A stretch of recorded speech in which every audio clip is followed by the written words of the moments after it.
a dream that one day this nation will rise up and live out the true meaning of its creed.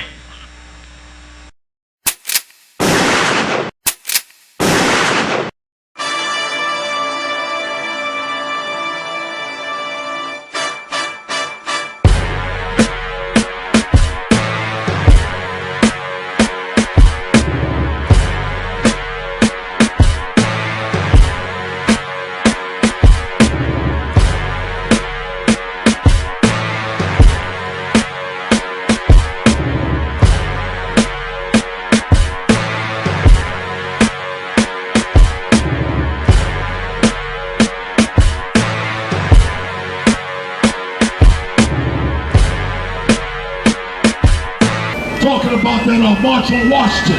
Anybody know why does black people have a March on Washington? Anybody? Since they got a 50-year anniversary, don't nobody know? Do anybody know how it started? Let me tell you how it started. It started with all these so-called Negroes like Martin Luther King and Young and Farmer and all these other John Lewis. All of them had failed in the 60s, so the people and the local black leaders got together and said, you know what, we're going to stop listening to them because they're not getting nothing done. So what happened during in the 60s, they had a riot in Birmingham, Alabama. Black people started fighting white people.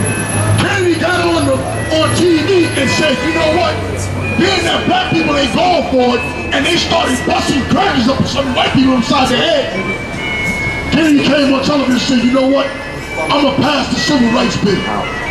When he said that, white people got mad and said, well, we're gonna filibuster this bill. We're gonna stop this bill.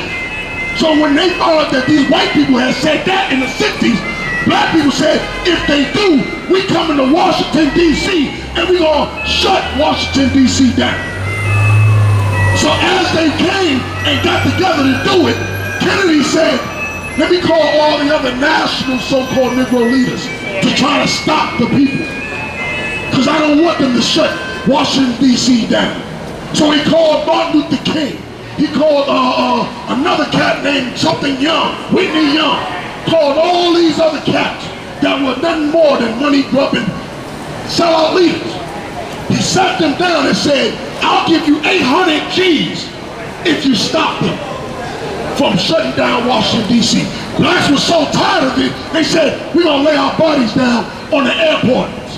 We're going to go to the Capitol and we're going to stop traffic. We're going to shut them down. Since the so-called white people want to shut down this bill, we're going to shut Washington, D.C. down. I don't know nothing about the anniversary. Martin Luther King and all the other leaders, they hijacked that march. Kennedy called them and told them, meet up in the Carlisle Hotel. I'm gonna give you $800,000.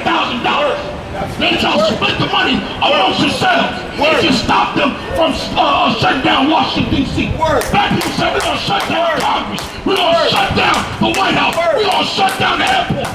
We're gonna stop the planes from leaving. They're gonna stop the civil rights bill. But we're gonna do this. Kennedy said, no, I'm gonna stop them so-called Negroes. You know what the leaders said? The leaders, them so-called South Negro leaders said, you know what? The local Negro leaders are doing something on their own. They decided to make a stand for themselves. We not in charge of it. How can we stop something? We not ahead of it. We not in charge of it. Kennedy said, guess what? I'll give you 800 G's. Before the march, you stop it. So what they did was they started having planned speeches being made, what to say, what songs to sing, what signs to put up to protest. All of a sudden, black people, they started getting a little weaker. Then they said, well, we're gonna meet up at the monument. They forgot about going to the airport, stopping the planes. Can you imagine what the black people would have done if we would have shut Washington, D.C. down? Guess what? Young black men wouldn't have to beg the white man for jobs. And let me tell you something. Before the 60s, there was a whole bunch of black engineers.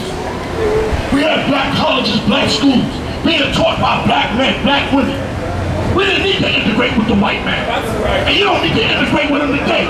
You ain't supposed to give the white man your love for $1. If you got a job, do the job. The white man, he a racist on the job. He don't love you, but he still come up with your check at the end of the day. And he still hates you the same. They got to give him your love. The Chinese people, guess what? They'll do business with the white man, but they sure don't give him his love. But you the only fool that'll give him your love because you weak. You the sheep. You the sheep to the slaughter. You the sheep that everybody feeds. Everybody devours, everybody plants on because you're weak in America. Black man, grow some balls, man. Stop being weak, man. Stop being weak. Keep pointing at that bucket. They need to fill it up. This is called Black Enterprise under Christ. Under Christ.